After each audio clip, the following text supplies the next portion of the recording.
Hello friends, मैं आज़ाद sir आपका अपना दोस्त आपका अपना YouTube channel mentor study point में स्वागत है। जैसा कि दोस्तों जानते हैं कि मैं आप लोगों को आपके अपने YouTube channel mentor study point के माध्यम से 11th क्लास की पॉलिटिकल साइंस पढ़ाता हूं और इस 11th क्लास के पॉलिटिकल साइंस के लिए मैंने एक पेपर मॉडल बनाया है जो आप लोगों को कल के टेस्ट में काम आएगा। और दोस्तों, इस राजनीतिक विज्ञान से कुछ क्वेश्चन हमने उठाया जो चैप्टर नंबर 2 जो संविधान जो नए पैटर्न के आधार पे चैप्टर नंबर 1 हो गया है। ठीक है, पहले इसको मौलिक अधिकार में हम पढ़ते थे चैप्टर नंबर 2 में, अब इसे संविधान के अंतर्गत हम चैप्टर नंबर 1 में पढ़ते हैं।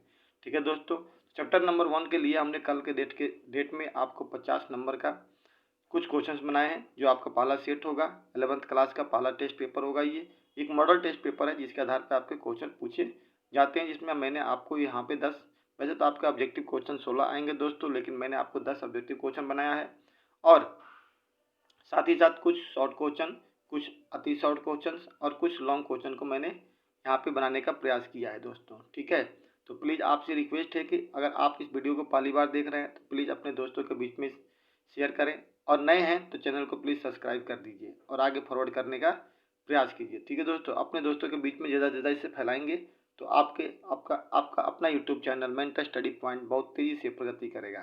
ठीक है दोस्तों, चलिए तो आपके कुछ हम ऑब्जेक्टिव क्वेश्चन की बात करते हैं जो कल के टेस्ट में आपके आएंगे। आपका कल का टेस्ट का टाइमिंग होगा 2:30 पहला पेपर होगा जो 2:30 बजे तक चलेगा। 2 घंटे का पेपर है, 2:30 बजे से लेकर के 4:30 बजे तक। और सेकंड जो टाइम होगा वो होगा आपका 4:30 से लेकर 6:30 बजे तक के बीच में। ठीक है दोस्तों, देखिए चलते हैं हम लोग बात करते हैं, कुछ क्वेश्चन की तरफ बढ़ते हैं। पहला क्वेश्चन जो है आपका कह रहा है कि भारतीय संविधान के अनुसार संपत्ति का अधिकार है। क्या कह रहा है? भारतीय संविधान के अनुसार संपत्ति का अधिकार है, एक मौलिक अधिकार है या प्राकृतिक अधिकार है या विधिक अधिकार है या नैतिक अधिकार है। तो दोस्तों, पहले हमारा संपत्ति का जो अधिकार होता था वो कानूनी अधिकार पहले हमारा मौलिक अधिकार हुआ करता था, लेकिन 44वें संविधान संशोधन के माध्यम से इसे हटा दिया गया और यह अब क्या हो गया है, एक विधिक अधिकार हो गया है। ठीक है दोस्तों, तो इसका आंसर क्या हो जाएगा? इसका आंसर सी हो जाएगा। ठीक है, चलिए आगे कह रहा है कि मौलिक अधिकारों को लागू करने के लिए निम्नलिखित में से किसी न्यायालय द्वारा क्या जारी किया जाता है? डिग्री, अध्यादेश, समादेश, रीट या अधिसूचना। तो दोस्तों इसका आंसर क्या हो जाएगा? इसका आंसर हो जाएगा समादेश, अर्थात रीट जारी किया जाता है। ठीक है दोस्तों, क्या आंसर हो जाएगा? रीट हो जाएगा, सी हो जाएगा। इसे आप ध्यान से पूर्वक पढ़ करके और समझ लीजिएगा। ठीक है दोस्तों, चलिए निम्न में से कौन सा जोड़ा अनुकूल नहीं है? अब कह रहा है कौन सा जोड़ा मैचिंग नहीं कर रहा है। इस टाइप से क्वेश्चन आपके आएंगे। अब देखिए चार इसमें मौलिक अधिकार दिए गए हैं। आर्टिकल 14 कहता है विधि के समान समानता बिल्कुल सत्य है। बी कहता है 16 समान अवसर की बात करता है, ये भी सत्य है बिल्कुल। अगला क्वेश्चन दोस्तों कहता है कि क्वेश्चन नंबर 17 उपाधियों का अंत, ये भी सही है। अब क्वेश्चन नंबर दोस्तों 18 है। 18 क्या कह रहा है कि सैनिक उपाधियों की अनुमति, ये गलत है। 18 में तो क्या कहा गया है दोस्तों? 17 गलत है इसमें। 17 नंबर, क्योंकि 17 में ना इस पृष्ठता को अंत कहा गया है। उपाधियों का समापन तो 18 में किया गया है, लेकिन उसमें सैनिक उपाधियों को रखा गया है, इसलिए भी सही है। इसका आंसर आपका हो जाएगा सी। क्या आंसर हो जाएगा आपका? आपका आंसर इसका हो जाएगा सी हो जाएगा। ठीक है दोस्तों, सी नंबर क्वेश्चन हो जाएगा। अगला कह रहा है क्वेश्चन 4 उच्चतम न्यायालय द्वारा कितने प्रकार की रीट जारी की जाती है? ठीक है दोस्तों, उच्चतम न्यायालय कितने प्रकार की रीट जारी करता है दोस्तों? तो उच्चतम न्यायालय टोटल 5 प्रकार की रीट जारी करता है। कितना रीट जारी करता है? 5 रीट जारी करता है। ठीक है, चलिए आगे बात करते हैं हम लोग। अगला क्वेश्चन देखते हैं। अगला क्वेश्चन आपका है 5 नंबर क्वेश्चन। 5 नंबर क्वेश्चन दोस्तों कह रहा है कि आप ध्यान से समझने का प्रयास कीजिएगा। 5 नंबर कह रहा है कि भारत के संविधान में संवैधानिक उपचार का अधिकार निम्नलिखित में से किस अनुच्छेद में है? यानी संवैधानिक उपचारों का अधिकार की चर्चा किस आर्टिकल में किया गया है? तो आर्टिकल 32 में किया गया है। ठीक है, किसमें किया गया है? आर्टिकल 32 में किया गया है। ठीक है दोस्तों, कहाँ किया गया है?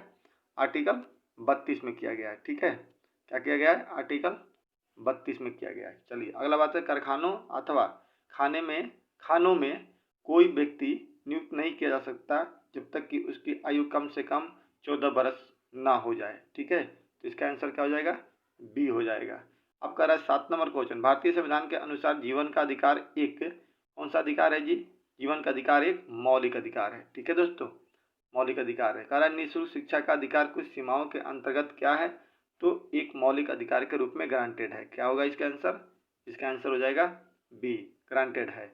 मूलभूत अधिकारों की सूची में अगला क्वेश्चन दोस्तों हम लोग बात करते हैं। अगला क्वेश्चन की तरफ बढ़ते हैं। 9 नंबर क्वेश्चन। टोटल आपके 10 क्वेश्चन हैं।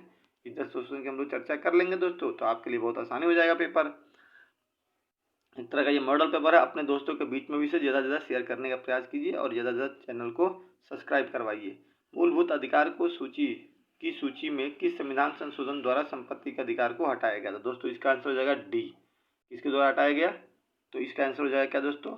इसका आंसर हो जाएगा डी। ठीक है, 44वां संविधान संशोधन द्वारा हटा दिया गया था। अब कह रहा है भारत में संपत्ति के अधिकार को अब माना जाता है। संपत्ति का अधिकार भारत में अब क्या है दोस्तों? संपत्ति का अधिकार एक कानूनी अधिकार है। इसका क्या आंसर हो जाएगा?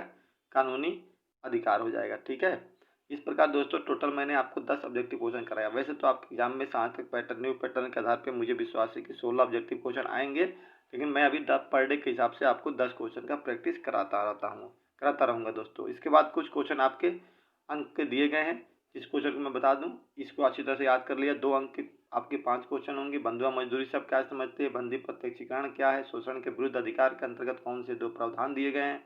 मौलिक अधिकारों के 2 महत्व लिखिए और मौलिक अधिकार और नीति नेतृत्व में क्या अंतर होता है? 2 अंतर बताना पड़ेगा आपको। तीसरा क्वेश्चन है दोस्तों 3 नंबर वाला, हमें मौलिक अधिकारों की आवश्यकता क्यों है?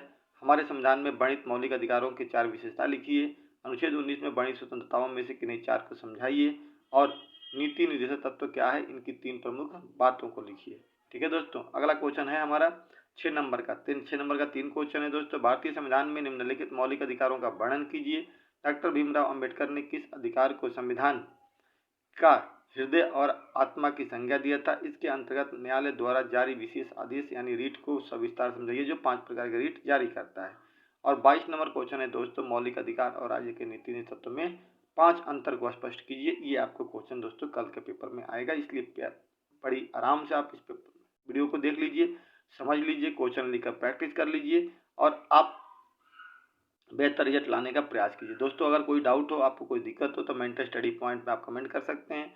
साथ ही साथ ये नंबर है, आप इस नंबर से संपर्क कर सकते हैं। बेहतर रिजल्ट के लिए आप अपने दोस्तों को भी मेंटर स्टडी में सलाह दे सकते हैं रिजल्ट लेने के लिए, स्टडी के लिए। Better result for mentor study point. ठीक है दोस्तों, चलिए तो आज मिलते हैं, कल मिलते हैं हम लोग नए वीडियो के साथ। आज इसी को हम लोग बंद करते हैं। जय हिंद, जय भारत।